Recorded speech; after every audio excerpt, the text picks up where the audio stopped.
March the 20th, 1998. As we're looking here, we can remember and we'll never forget at the devastation that it took upon us in the town of Stoneville, North Carolina. We today are looking at 25 years later, thinking, wow, look how we have rebuilt. As we look at these pictures here, we see the devastation, but most of all, it's about the lives that was lost. 2 lives was lost on March the 20th, 1998 in Stoneville, North Carolina, that being Beth Mitchell, 24 years old, and Powell Hickman, 80 years old. We will never forget those or their families. They are still in our thoughts and prayers today. The town of Stoneville was hit hard, but we have now rebuilt 25 years later. And you can see through some of these images before us, some of the damage, some of the aftermath. And in this video, you will also see the ceremony and to follow some interviews. We hope you guys enjoy. Hide under the shadow of the Almighty. I will say of the Lord, He is my refuge and my fortress, my God. In Him will I trust. And boy, we needed to trust in God 25 years ago, didn't we? Because God really helped us out a whole lot. Let's look to the Lord in a word of prayer. If you would, let's bow our heads this afternoon. Our loving Father and God, we come before your throne of grace today. We want to honor you. We want to glorify you. We want to worship your holy name. We ask you to hear our prayer that we bring before you now. We ask your blessings on those that are gathered here today and those that are unable to gather but are remembering as well. We remember your blessings to us and your guidance and your care, and we do thank you from the very bottom of our hearts. We gather today in remembrance of the horrific tornado that struck this town some 25 years ago. We remember your care and your protection. Remember how you brought the people together as one and how you blessed us to rebuild and to grow. We ask again your blessings on all those gathered here today. We seek your face, we seek your glory, we seek your honor, we seek your will. Lord, we just ask you to guide us and have mercy on us, lead us, keep us always in the very center of your will. We ask all this in the lovely name of Jesus. Amen and amen. Thank you. 25 years ago, I was at work at Caristan, right down the road here in Eden. I remember the feeling of just not knowing.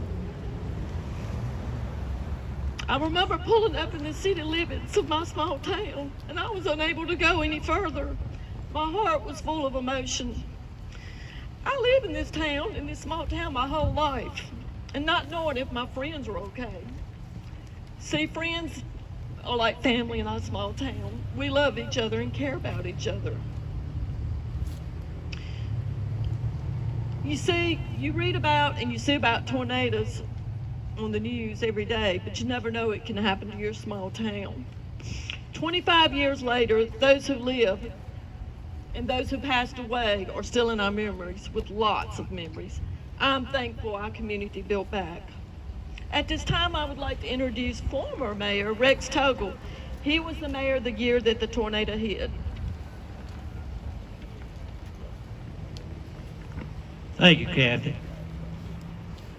Kathy asked me to come out and say a few words today, and I will be short, to the point. As Kathy said, it's been 25 years since the tornado.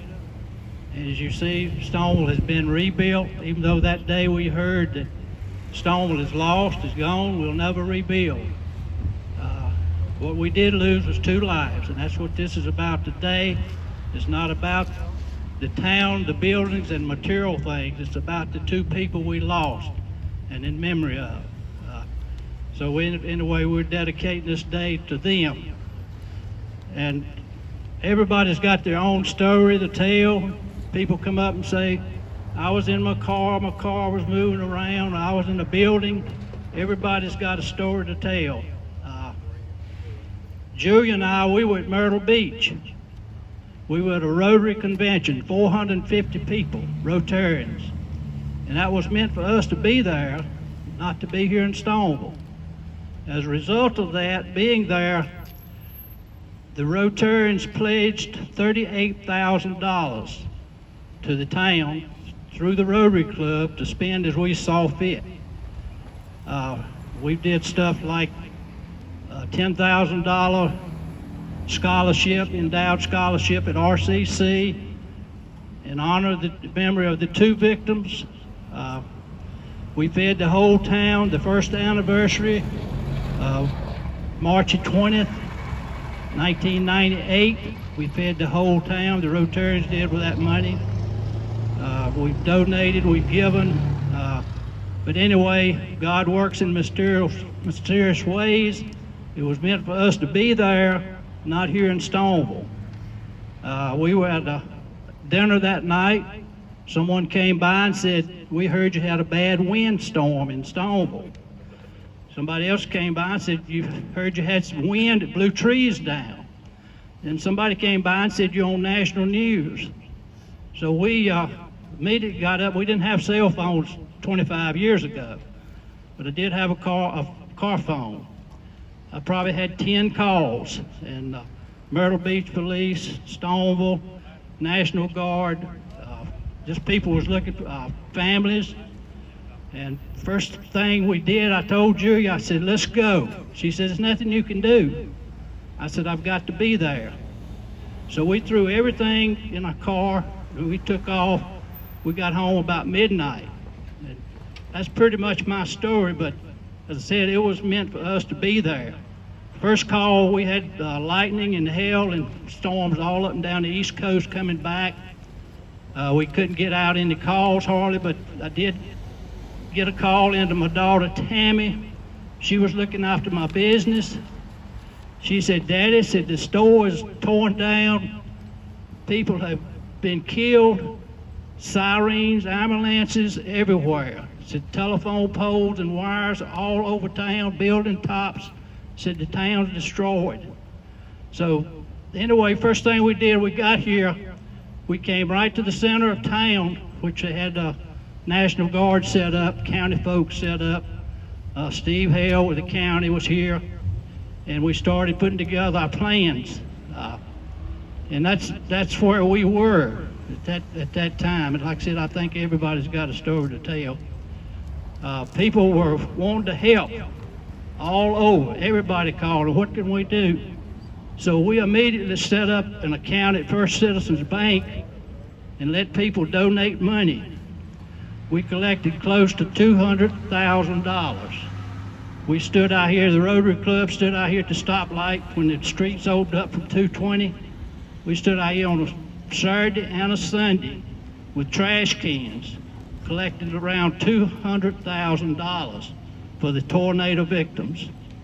We set up a committee consisting of a couple of citizens, a couple of board members, myself and Julia, the minister, the late Trent Wall, and we decided how that money would be spent. We took, had them to fill out forms of the damage, and we would go out and investigate and look at the damage, and we spent every bit of that money giving it back to the tornado victims, even to the point, if they had insurance, we paid the deductibles, because that was out-of-pocket lost. We gave $1,000 to each merchant up and down the street on both sides.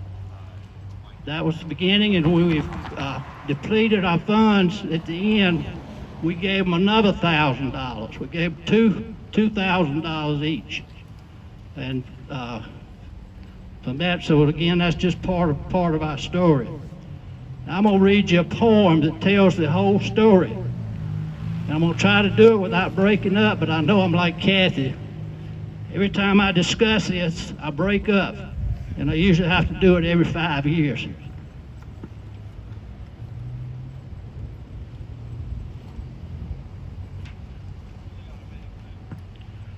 It says, in honor of Stoneville's loss, on March 20th, in our peaceful little town, At about 3:36, a tornado touched down. Without much warning, the siren did sound, but it was almost too late in our quiet little town. Many buildings fell completely to the ground as people lost hope for our lovely little town. As homes were toppled and roofs blown off, I didn't think for a moment that all would be lost. By knowing our people, I knew we could rebuild because there is nothing stronger than Stoneville's strong will. With trees and debris scattered all around, our people began to rebuild this great little town. For endless weeks, our merchants worked hard as all of our citizens labored in their yards. Many homeowners, many hammers and saws echoed into the night as our great little town began to see some light. As many trees were left scattered and some left broken, trees and buildings were only a small token. For you see, material things can always be replaced, but the love for our lost ones cannot be erased. We all give thanks here today that we're able to rebuild, but it will take more than a lifetime for hurting to heal. For all of us today, we should give thanks to be here and pray for the ones we lost, which were loved so dear. Without a doubt, they're in heaven above as our prayers goes out for the two families we love.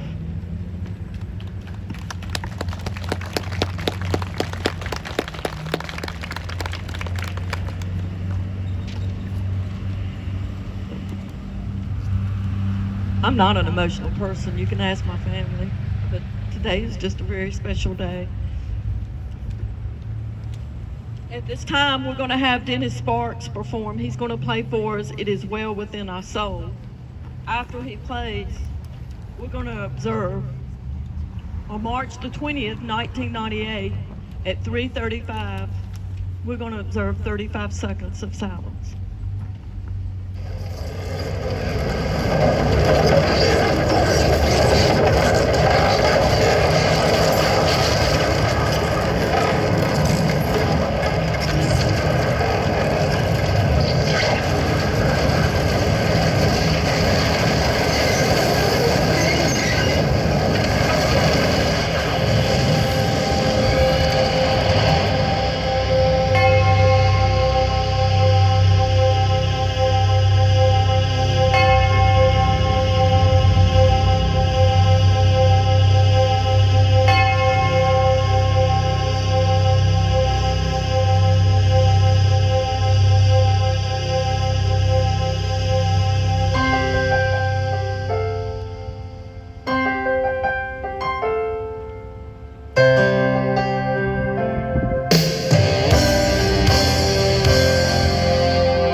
We're going to hold off on that 30 seconds till the train comes by.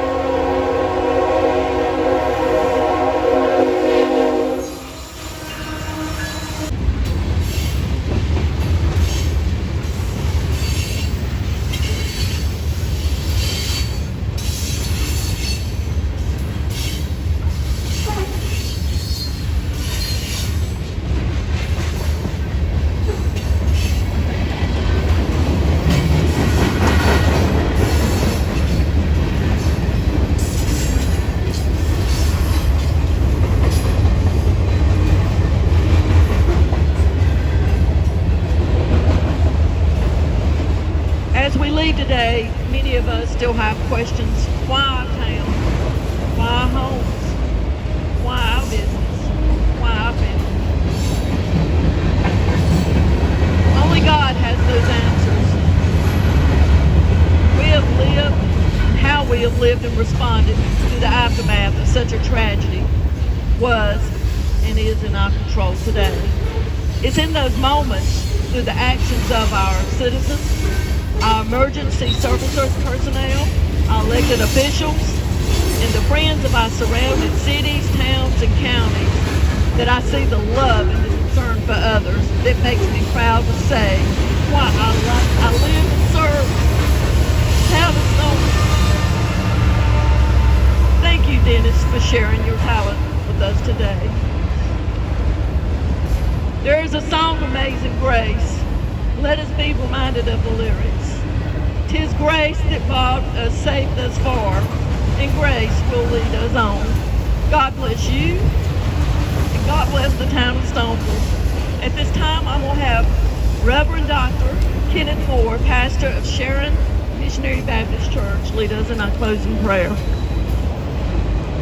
Let's pray together. Dear God, we thank you for this day of remembering those who lost their lives 25 years ago. We pray for their families today, that they might find comfort and peace in your love. We thank you today, God, for the emergency services personnel, the law enforcement, the leaders of this community, and every merchant who came together to decide we will rebuild Stoneville. And today we stand in awe of the blessings that you have provided this community. We pray now that as we move forward in life's journey, that you would be our help. Help us to continue to make this community a community that shows love one to another. We're always grateful, God, because we could do nothing without you. Remember Stoneville on today as we continue to grow in progress. May the blessings of the Lord remain upon this community. In Jesus' name, amen. Thank you again.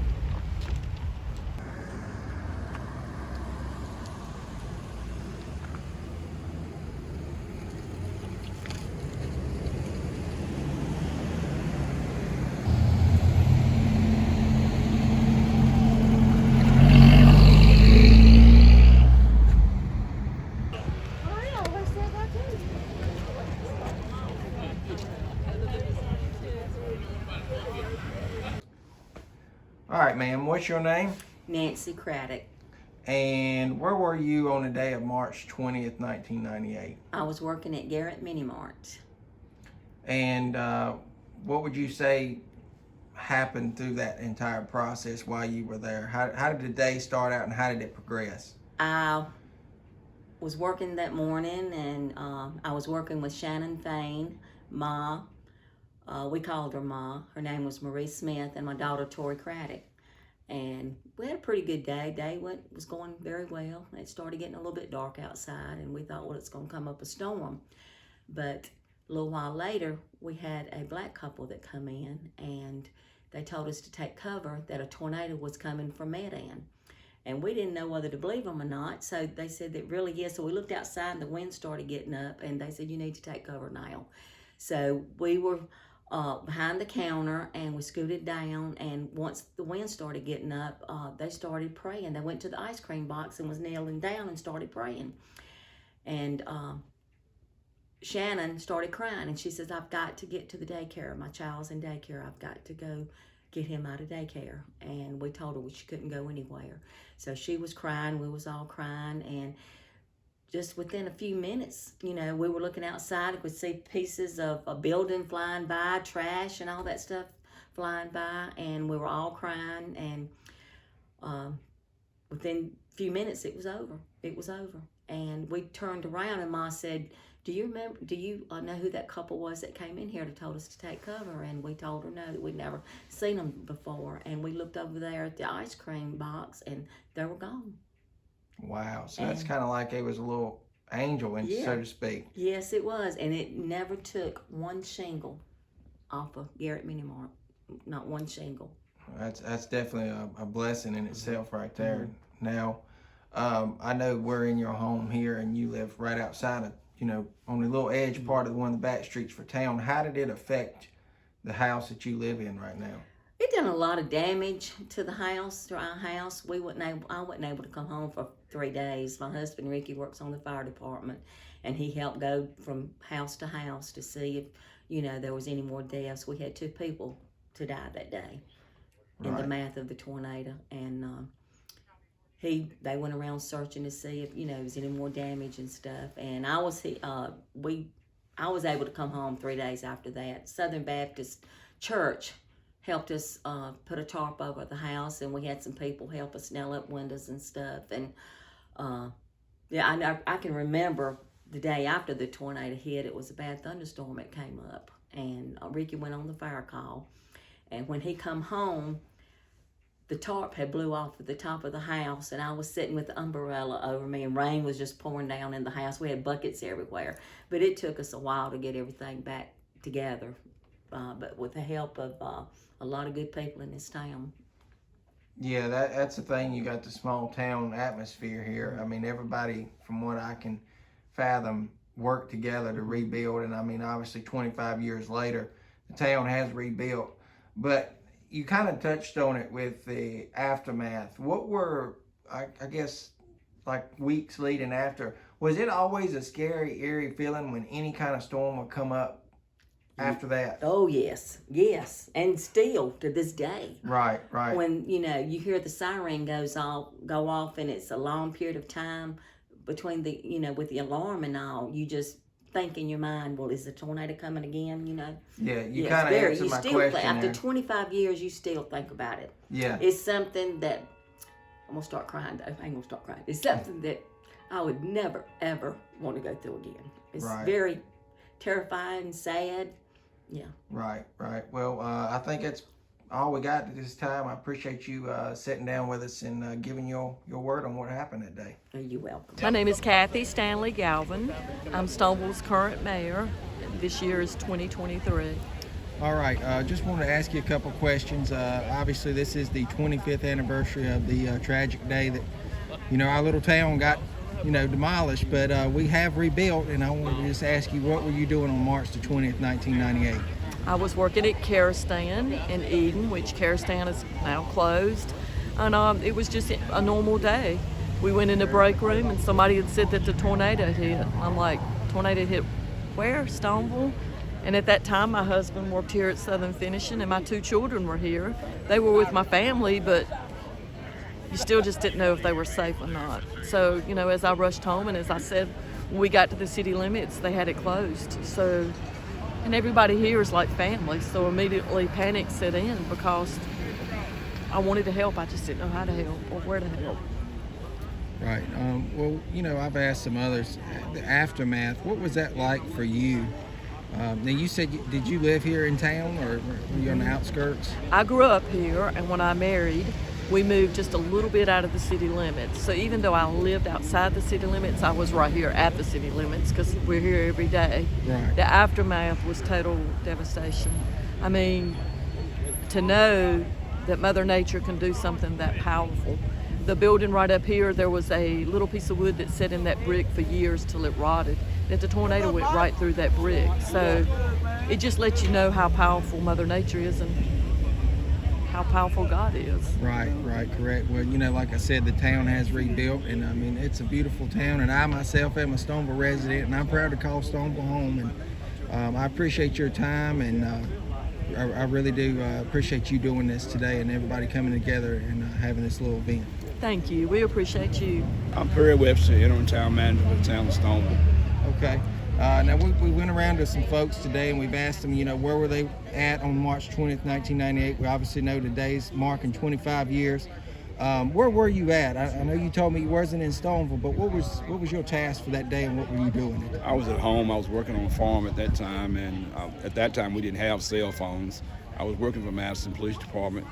My pager was going off. I was about a quarter mile from home or from a phone. So as soon as the wind ceased and the rain, I got home and called, and they called into the office and they told me I needed to come in. We had a tornado hit in the Mayan and Madison and Stoneville area. That afternoon, I went to Ayersville Road where the tornado really struck. At that time was Macfield, and directed traffic for that afternoon and evening and into the early morning hours. The next morning when I checked on, they told me I needed to come to Stoneville. Coming to Stoneville from Mayan to Stoneville looked like a war zone. It trees and debris everywhere, homes that had been destroyed or damaged. And when I got here to Stoneville, there were still power lines down and people really upset over the loss of life and property. It was a tragedy to hit a small town, or any town, but a small town especially. But it allowed people to see how small towns come together.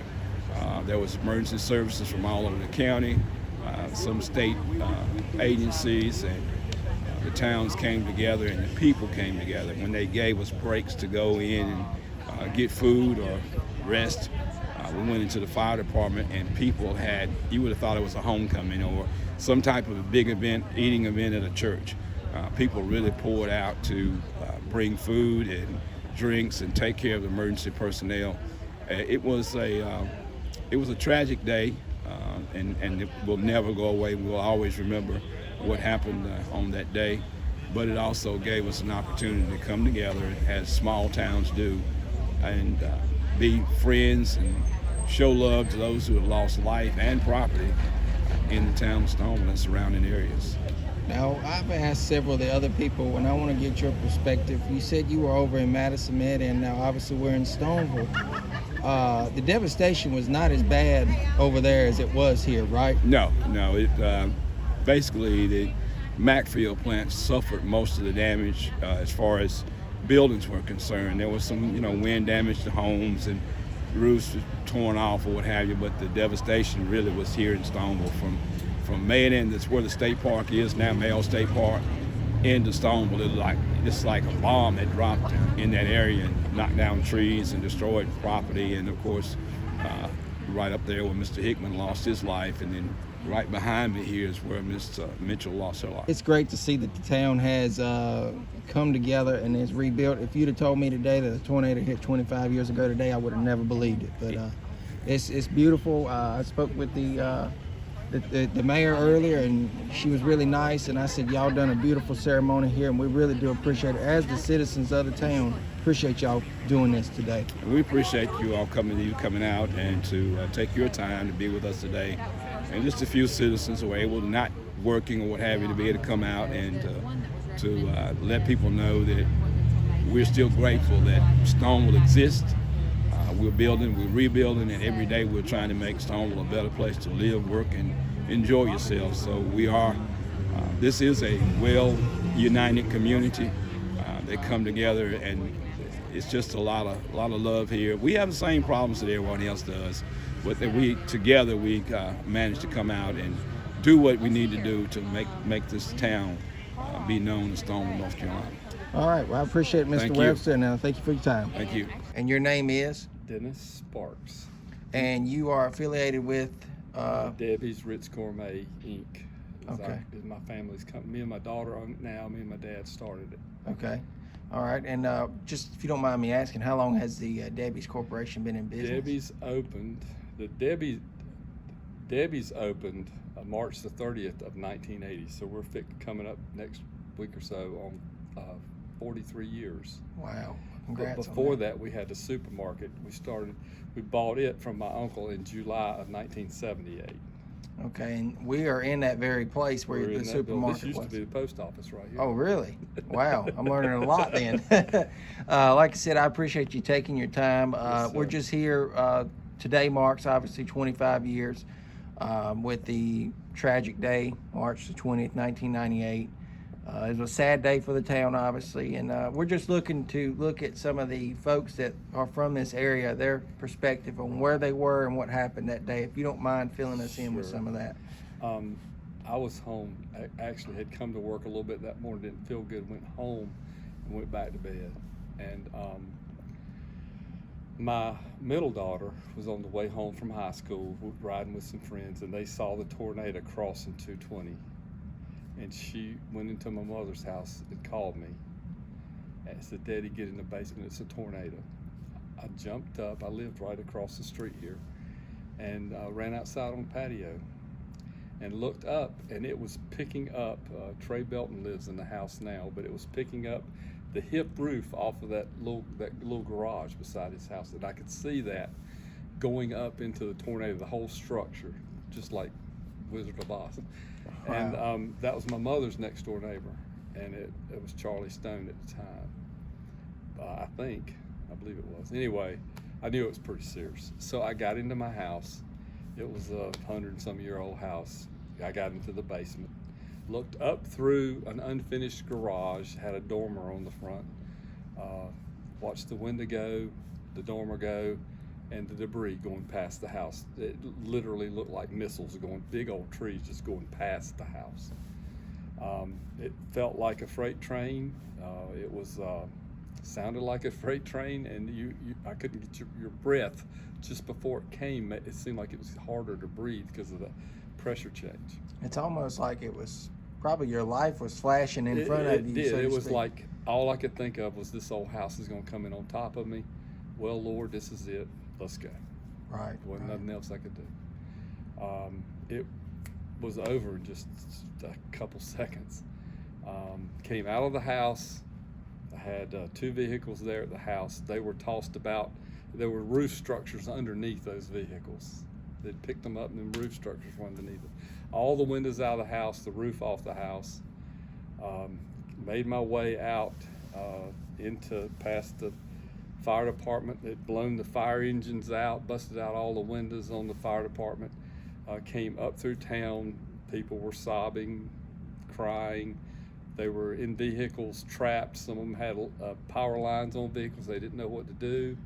I checked here, my staff here, everybody was okay, and the staff at the restaurant, everybody was okay. They had gotten into the motor room down in kind of a basement here, and made my way around the corner.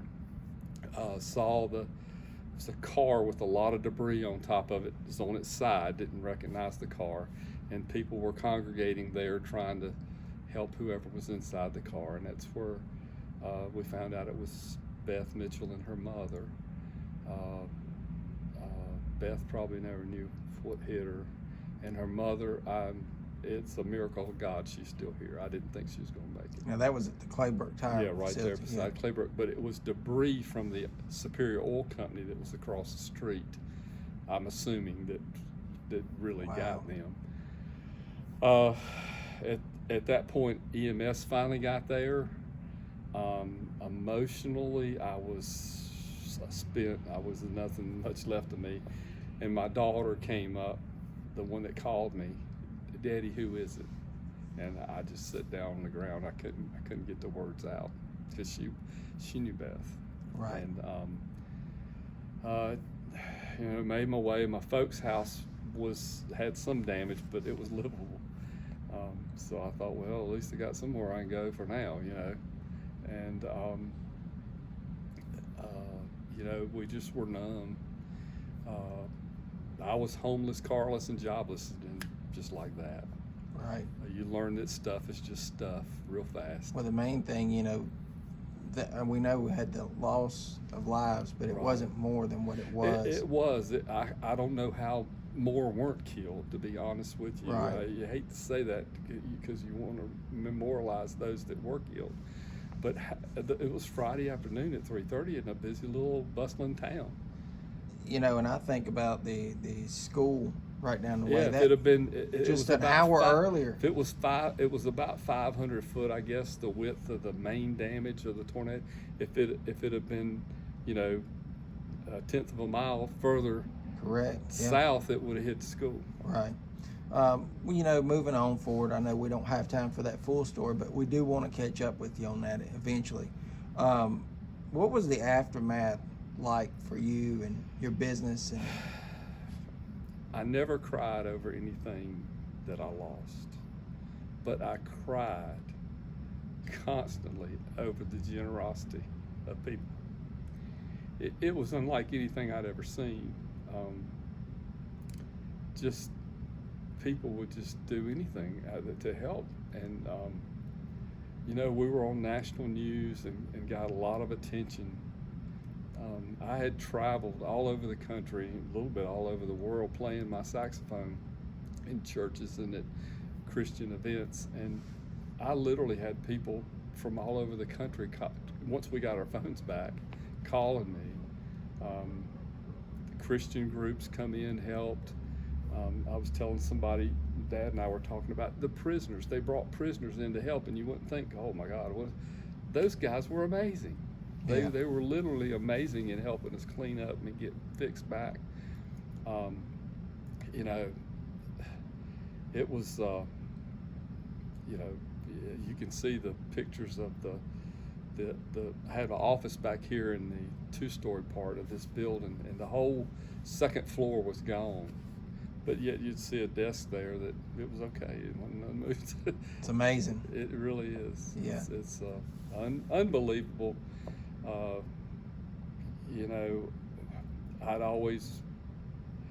may have been a little more, I don't know, concerned about personal belongings, but after that I got all over that. You know, Right. Had 9 vehicles I paid insurance on. I had one that was drivable. My wife was working in Greensboro at the time. It was the only drivable car we had. They took it. They towed them all. They took all the cars down to the school that was around town here. It's like a lot they stored them in, because everybody had to get their own insurance company or whatever. And I had somebody tow them all to Barber, which is now Smart Chevrolet. And I said, when you take the last one, let me ride with you, because I got to sign some papers. And he took me over there, but he forgot me. And I walked into the showroom, and James Barber was there. And I said, James, you got somebody who can take me back to Stoneville? He says, what's the matter? I says, all my cars are sitting out here. There's 8 of them out here, got to be fixed or totaled or whatever.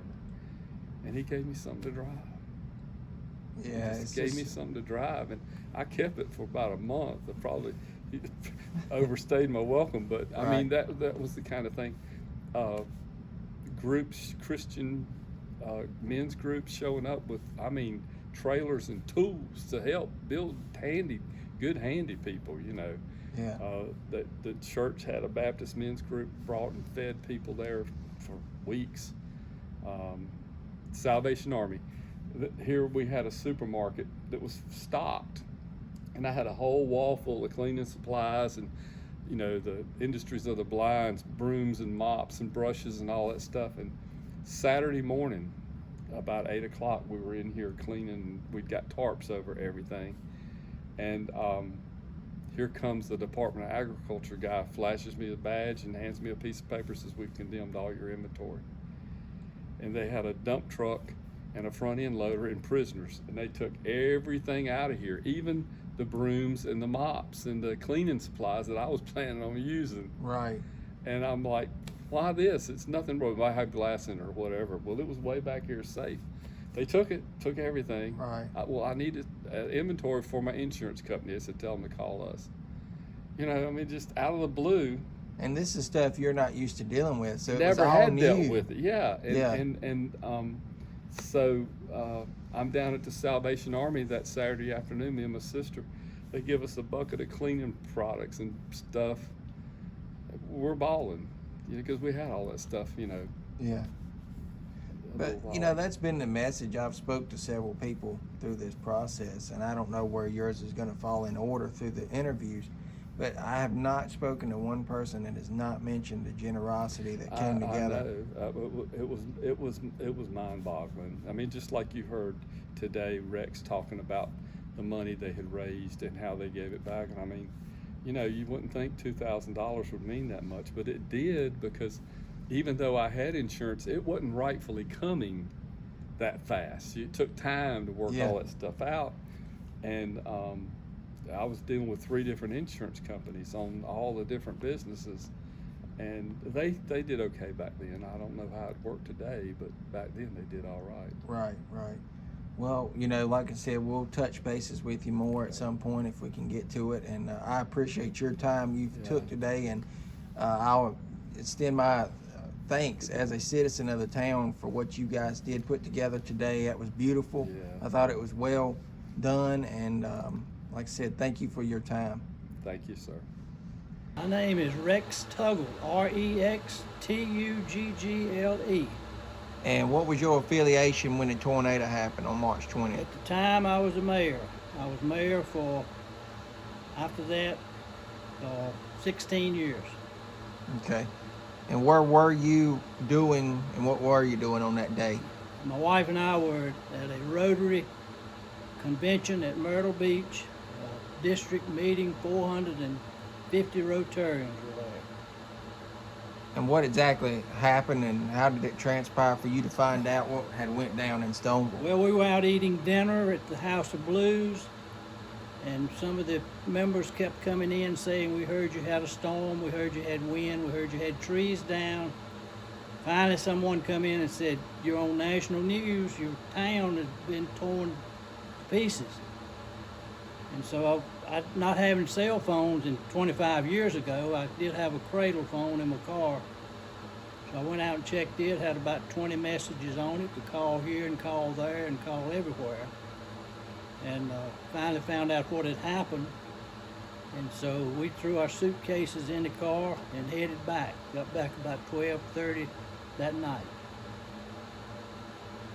So when you got back, what exactly was going on? Like, was you able? Well, they had all the roads blocked. You couldn't get in. They wouldn't even let the citizens that lived here get in. Telephone lines down, hot wires down from power poles, transformers in the street, no lights, no power, 30-some poles broken off like toothpicks. So they couldn't let them in. They couldn't let the merchants back in to even get the money out of their cash register. So everything was locked down. When I got back, they did, and I told them who it was, they did let me in, and I went straight to the command center for National Guard and county, fire marshal, and so forth.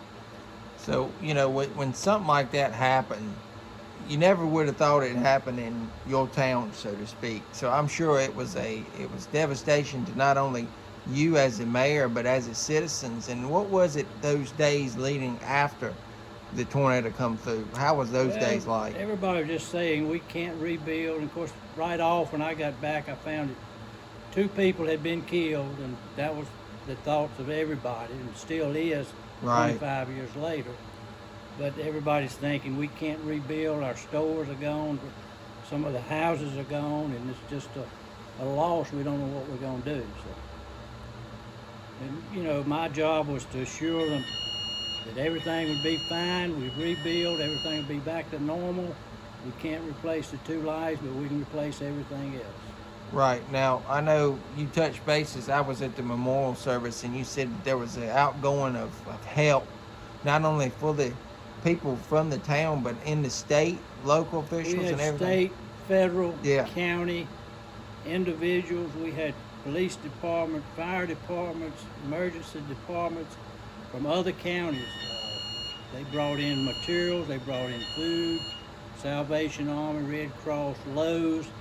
We got sheets of plywood free for putting overboard up the windows and doors. So there was just a lot of help coming from everywhere. Right. Well, you know, I think the service today, it's going to be in all this bottled up into one. I think it went really well. And I want to thank you, not only you, but the current mayor, Miss Kathy, and everybody else from the town for putting that on, because I think, it was not a day of celebration, it was more of a remembrance, and I'm glad that it was able to happen. Yeah, like I said up there, we can replace material things, but you can't replace the two lives, and that's what everything was about today, is remembrance of them and Right. their families. Right. Well, I appreciate it, Rex, and thank you for your time. Thank you. All right, your name is what, sir? Jeff Webster. I worked at the post office here for 30 years at this facility, and I was working here on March 20th, 1998, the day the tornado came through. Where we work, our window, we look east, so I'd really not seen any threatening looking skies, but had one of our carriers come in the back door and say, time to cover up, and I wondered what he was talking about, and we came and looked to the back in this direction, to the west, and could see the tornado, and by the time I saw it, you could actually see it, things being sucked up into it. We took cover in an inner office with no windows in it. All this happened in the span of 30 seconds or less. We get in there, they shut the power down before the tornado even hit. Lights went out, then we heard a metal roof from a warehouse behind us coming over us. And we opened that door. We didn't know what we were going to see when we come out. Luckily for us, our building wasn't that bad. A couple of ceiling tiles in the floor and maybe a busted window or two. Across the street, each direction, buildings took heavy hits, and of course the one behind us that I told you about. I walked out, and the first thing I did was go up towards Henry Street and walk through the little alley to go up to Henry Street. And when I got up there, I wasn't prepared for the sights I saw. You'd have never imagined seeing anything like that. Cars stacked on top of each other, power lines down, poles down, glass busted everywhere. The main intersection, you couldn't walk through for the bricks and the glass and all that out in the street. I mean, it had completely wrecked it. It was a laundromat building owned by Titus Sparks on down there that it tore completely to the ground, and it really gave you the fear that if anybody was in those buildings, they would have had a hard time surviving it. Yeah, Dennis, I spoke with him already. He told me about there was a gentleman that was sitting in the middle of the road. Did you see him there? Sitting in the truck, and the power lines come down on, and they were scared for him to get out because they were scared the lines may be hot. Yeah, I do remember that. Yeah. We actually had a man come in the post office. One of the strange things, this was the early days of cell phones, and not everybody used them, certainly not to the extent they do now. But people were trying to make cell phone calls, nobody could get through. It was more than the tower could handle, it had flooded it. But we never lost our landline phone in the building. Really? And people were coming in to use the phone, and one guy that had been up there in the barbershop come in, and he actually had glass in the top of his head. Man. That had shattered and got on him, so. I asked several people, that was the day of. Now, for you, what was the aftermath of this storm like? Well, for us, the aftermath was really something, because the strangest thing, we didn't come into work on Saturday. However, we came in Sunday morning, and we ran our routes on Sunday, only time we've ever done that. And they had a trailer from the Greensboro district that they brought up here. So they won't let people come into this deep into town. You had to show ID to get into town every day for about a week afterwards. But we used 3 locations: the Adams Mart store down here, Garrett's on this end, and Hunley's up on the other end. And people would call the post office and tell us where they wanted their mail brought to, and we'd go to Hunley's from 1 to 2, to Garrett's from 2 to 3, and Adams Mart from 3 to 4. People pick up their mail there. Now, how long did you guys do that for? Probably a week. I'm guessing, I couldn't be specific, but another fear too was they were scared about the trains coming through, too much vibration could collapse even more.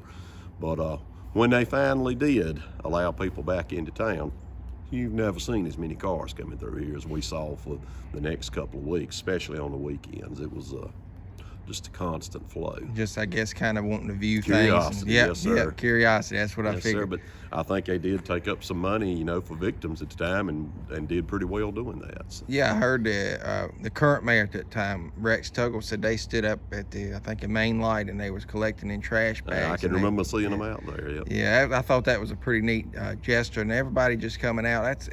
And I've spoke with everybody, and I don't think I've met one person that has not told me that the generosity of the community, the state, local officials, everybody. You said it right there, not just the community, but people from all over the state, because I live near the Shiloh Fire Department, and that's where they staged a lot of the help coming in, because it's only 3 miles south of here.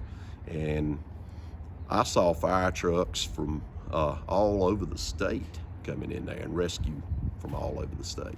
Right. And it was groups that stayed here: the Salvation Army, the Baptist Men's of North Carolina. That's just a couple of them I can think of. Of course, the Red Cross and FEMA too, but those first two, the Salvation Army and the Baptist Men, were both fantastic. Right. Well, if there's anything else you want to add to what happened thereafter, I mean, you've answered most of my questions, and I appreciate your time. Well, working with the public like I did, I heard 1,000 stories from 1,000 people, you know, and everybody's account's different. That's why I think it's good that you talk to other people and get their account. And, you know, 25 years, your memory may waver a little, but I still, you know, I don't think I'll forget the sight of what I saw when I come out of that building. I've never saw that many people in the street and it'd be that quiet. That's one thing I remember. Well, here's a question I haven't asked people. I wanted to, but I guess this kind of opens the door. Thereafter, did you ever have any nightmares or anything of that? Yeah. And, you know, one thing it did raise some awareness. When you got those storm warnings, you paid a little bit more attention to them then. Because honestly, I never thought we'd have anything like this. I'd always heard we were too close to the mountains for anything like that. Right. And, you know, after it happens, they did make a big effort to get out more. Back at the time, they had these weather radios that the alerts come on. And we actually had one of them in there.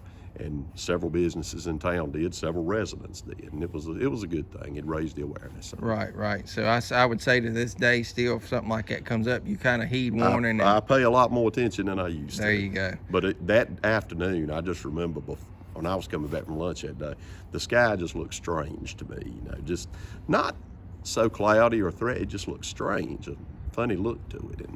And people talk about the rain. I remember it was sprinkling rain a little bit afterwards, but I really couldn't tell you how much. It was just like it wasn't consequential at all to what you were seeing. Right.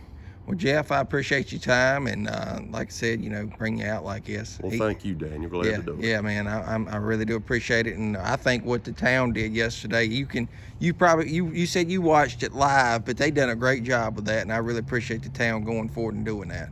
Yeah, good thing to do, and of course we'll never forget it. Right. You know, I don't know that I'll be here 25 years from now when it's the 50th anniversary, but I'm sure some of us will be that remember that day. So. Right. Well, thank you, Jeff, Thank and you. Appreciate it. Okay, thank you. And your name is? Bill Knight. And what was your affiliation back in March 20th, 1998? What were you doing? I was a school teacher at Stoneville Elementary School. And where were you at the time? At that time, about time it happened, I think we were just leaving Washington, D.C. We'd taken a group of fifth graders up there to Washington for the annual Washington trip. Been there three days, and we're on the way home. And how did you guys find out about it, and what happened on the way? I guess y'all had to come back and maybe found out then, I don't know. We had left Washington, D.C. about 3 o'clock, something like that. We're headed home, and we stopped in Stanton, Virginia to get a McDonald's, get a hamburger. And Ms. Garrett called her husband, tell her we was making pretty good time. She might be home a little earlier than usual. He was gonna pick her up at school, I think. And her husband told her, well, Stoneville just been hit by a tornado, not to rush back, you couldn't get in town, something like that. So she told the teachers tried to keep from the kids, but some of them found out anyway. And that bus driver, Ross, he probably made a special, fastest trip he ever made coming home that night. But we had to go to Walmart in the evening and drop it. The parents had to come in and pick up their kids in the evening at Walmart.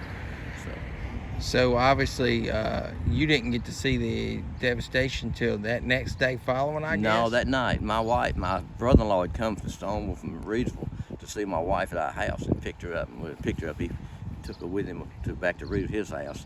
And he met me at the Walmart and picked me up and carried me to Reed, his house. And me and my wife Joanne, came home. And that night, Right. I remember getting over on top of the hill, the highway patrol at the roadblock on 770 west of town, and they wouldn't let me in. I said, I got to with my kids at home, and I did have 2 boys at the house. My Right. son was I think he was in Raleigh at NC State that time, and he came home immediately. And well, we came home at night, and I couldn't see the devastation till next morning. Really, I could see my yard tore all to pieces. A big tree in my yard tore my driveway. So your house was intact, though? My house was okay. It wasn't Okay. hurt. Yeah. So when you first saw everything, what was your mindset at the time? I know we're asking this 25 years later, but still, what was? I couldn't believe it. It's just unbelievable. Who would ever thought a tornado? You read about them out west and Midwest, but not in Stoneville. Anyway, Right. I just never would have dreamed that. Well, I've asked others about how the days following were. How was it with you, and what did you see from your perspective? As far as like the outstretch of people coming into the town and helping out and things like that. I went uptown, walked to town next morning, and there were policemen, firemen, and everything. National Guard came in. They were all over town trying to do things. Another thing I didn't mention, Beth Mitchell lived beside me. Right. She's her mom was my first cousin. Now, Beth was raised at my house, near my house for all her life just about, so it really tore me up when I heard that I was on the bus and heard she'd been killed. We heard that too. I expect so. On the bus, that kind of shook me up. Yeah, and with you being a school teacher, I'm sure that's a tight-knit community down there at your school. Right, and Beth was our teacher with her. Yeah, she was a 3rd grade teacher, correct? Correct. Yeah. So, the town is obviously rebuilt now, and I think the town is thriving. It's more beautiful than it ever has been. Right. And I know you are in with the Ruritan Club, and you do a lot of work for the town. Can Rotary you fill us, not the Rotary Club, my apologies there. But just tell us some about the things that you guys do. I think that's well enough to add in on Well, this. I think the next Saturday after that, we had people standing on the corner out there taking up money for the people who lost things, lost lives, not lives, but lost their home and everything. Right. And the big Rotary Club, the district Rotary Club, I think sent a check for $10,000 to our Rotary Club. I think it was the amount to help with the devastation, help with rebuilding and everything. Yeah, I know Rex told a little bit about the people standing at the light.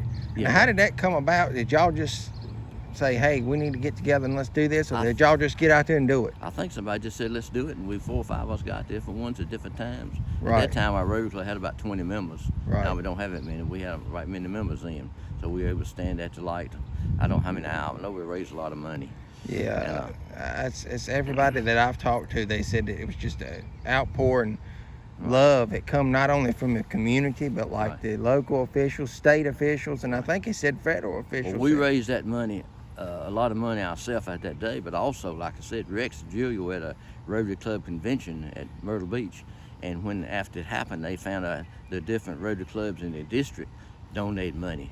And I think that was a $10,000 check we may have got from Rotary District, right? In addition to what we took up out of that day. And that's the thing. I've said it, and I'll say it again. These small towns, they come together. I mean, and that's still to this day. I'm sure something like that. We don't want to say it would happen again, but if it did, the same outpouring love, I'm sure would happen yet again. So, well, Bill, I thank you for your time, and thank you for your recollection of what happened that day, and we appreciate it, and thank you for your time. I'm proud of one of my students that's doing this right now too. Okay, thank you, sir.